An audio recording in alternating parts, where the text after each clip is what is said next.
Hi guys, how you doing? Hope that everybody's doing great. Welcome back to the channel. It's your brother Gumba Jao. Welcome to Apprendre Wolof. In today's lesson, we are going to talk about different ways to say I don't know in English. Okay, you are going to learn a lot, inshallah. But first of all, I would like to remind you, okay, subscribe, like, and share. Thank you guys. Gars yi ñoo ngi leen nuyu di leen jaare di ñaan yàlla kàddu fekk leen ci jàmm seen mbokk la Gumba Jaaw ci apprendre des langues en wolof di leen dalal seen beneen bindu English. Okay, so today's lesson is gonna be different ways to say I don't know. Maanaam ay yoon yu bëri yoo xam ne si mën nga ci wax boo bëggee wax ci anglais xamuma ay xam ngeen ne yu ci bëri I don't know lañ xam I don't know mais am na yeneen yoon yoo xam ne si mën nga ko wax I don't know ci anglais te loolu boo ko xamee dina la improve sa English waaye tamit dina la jàppale baax a baax ci sa njàngum anglais ci wàllum vocabulary yu demee noonu.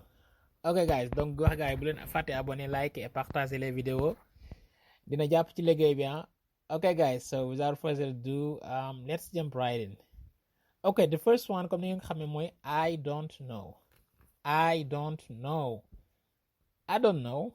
I don't know. I do not know. Xamuma.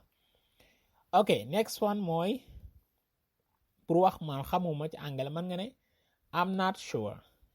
I'm not sure. I'm not sure. Wala nga ne I'm not too sure. I'm not too sure. Moom daal leeruma lool daal leeruma bu baax xamuma rek. I'm not sure. Je ne suis pas sûr. I'm not too sure. Ok, next one is not a clue. Not a clue. Or you can say ban nga wax ba tey I don't have a clue. I don't have a clue.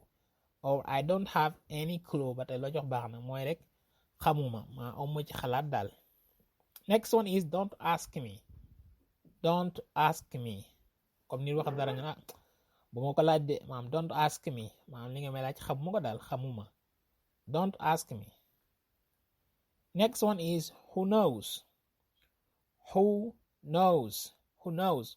Ni laaj benn mbir nga ne ko who knows wala xamuma kan moo ko xam ku xam loolu wala xamuma daal lañ ci jublu. Ok, who knows. Next one is God knows.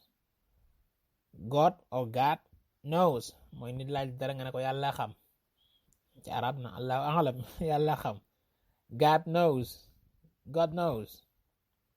Next one is your guess is as good as mine. Your guess is as good as mine. Your guess is as good as mine. Next one is let me think about it. Let me think about it. Wala nit laaj la benn mbir nga ne ko let me think about it may ma xalaat ci daal xaaral ma xellu ci baam daal li nga ma laaj xaw moo ko jamono ji mais xaaral ma xalaat ci. Let me think about it. Let me think about it. Next one is I don't have the faintest idea. I don't have the faintest idea. moom daal li nga may laaj daal xaw ma ci dara ma amu ci benn xalaat maa indi adna fikra comme ni ko arab di waxee je n'en ai aucune idée. Ok, I don't have the faintest idea. Next one is beats me. Beats me waxin la maam ni laaj dara nga ne ko olof nga ray ma de ray ma maam daal li nga ma laaj maam dóor ma daal to beat mooy dóor. Beats me sa li nga ma laaj xaw ma ko daal voilà beats me. Beats me. Beats me. Next one ask someone else. Ask someone else mooy laajal keneen daal maam daal li nga may laaj xamuma ko man. Ask someone else. Next one is I don't get it. I don't get it. I don't get it. I don't get it maam li nga may laaj xamuma ko daal nanduma ko. I don't get it. Next one is how should I know. How should I know. How should I know voilà nan laa koy xame daal comme ni wax dara nga ne ko loolu mu koy xame sax. How should I know. how should I know man daal xamuma ko. How should I know? How should I know? Okay, so next one is I think that's end of the lesson, guys. Voilà, yooyu la woon di ways yoo xam ne mën nga ci wax ci anglais I don't know. Donc ngeen mën ko dina leen dimbale baax a baax ci seen njàngum anglais. Okay, guys, that's all for me today. Thank you for watching, but don't forget to subscribe, like,